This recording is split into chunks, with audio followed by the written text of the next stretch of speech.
La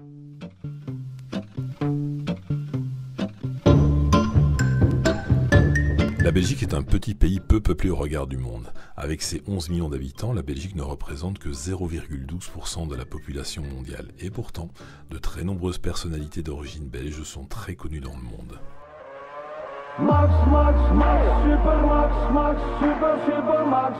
Le champion de Formule 1 actuel, Max Verstappen, est né en Belgique, précisément à Hasselt, dans le Limbourg, d'une maman belge et d'un père néerlandais. Il avait d'ailleurs la nationalité belge jusqu'à ses 18 ans, avant d'opter pour la citoyenneté néerlandaise. On notera d'ailleurs que 2 autres pilotes actuels de Formule 1 sont d'origine belge de par leur maman, Lando Norris, le pilote de McLaren, et Lance Stroll, de chez Aston Martin. Ford Fiesta, oubliez toutes vos références. Ford, des idées qui nous rapprochent. On reste dans l'automobile avec les Ford.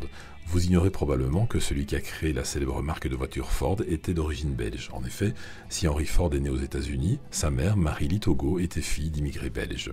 Ford, c'est une marque de voiture, mais c'est aussi une méthode industrielle totalement innovante au XIXe siècle qui fonde la production sur des lignes d'assemblage. Il a totalement révolutionné l'industrie américaine en favorisant une consommation de masse et il a produit des millions d'exemplaires de ses voitures chaque année. Avec une fortune estimée à 200 milliards de dollars actuels, il serait le 3e homme le plus riche des temps modernes. Au fond, je suis venu au cinéma et à Hollywood quand les choses déjà changeaient.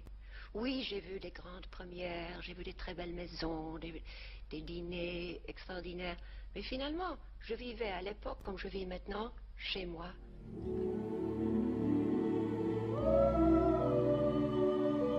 La voix que vous venez d'entendre est celle d'une des plus grandes stars d'Hollywood, Audrey Hepburn.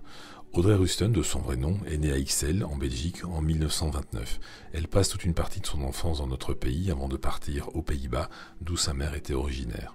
Adolescente, elle parle couramment l'anglais, le néerlandais, le français, l'espagnol et l'italien. Son multilinguisme lui permettra d'ailleurs de voyager dans le monde entier et de s'installer aux États-Unis, où elle deviendra dans les années 50 une des plus grandes figures du cinéma américain.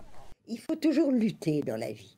Et mon expérience donc, de très vieille femme, c'est quand on s'acharne, on est toujours vainqueur. Mais il faut s'acharner, aller jusqu'au bout, du bout, continuer, jusqu'à ce qu'on transforme quelque chose. On ne transforme pas le monde. Sœur Emmanuelle, la petite sœur des chiffonniers du Caire, est morte égyptienne, mais était d'origine belge et française, alors que Marguerite Yourcenar est née en Belgique, tout comme le seraient Clovis et Charlemagne. À tous les Bruxellois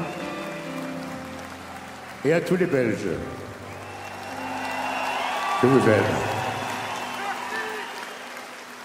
Enfin, quand on parle de personnalités d'origine belge, il y en a une qu'on ne peut pas oublier, c'est Johnny Hallyday.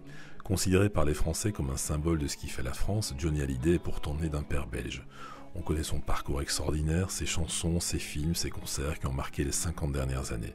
Ce que l'on sait peut-être un peu moins, c'est que le nom Hallyday provient de Lee Lemoine Kitchman, un danseur américain connu sous le nom de scène de Lee Hallyday, qui en fait était le petit ami d'une des cousines de Johnny et son père de cœur pour lequel il avait une énorme admiration.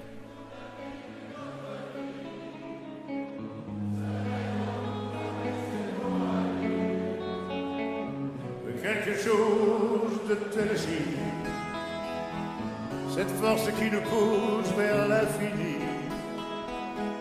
Il y a peu d'amour avec tellement d'envie, si peu d'amour avec tellement de bruit.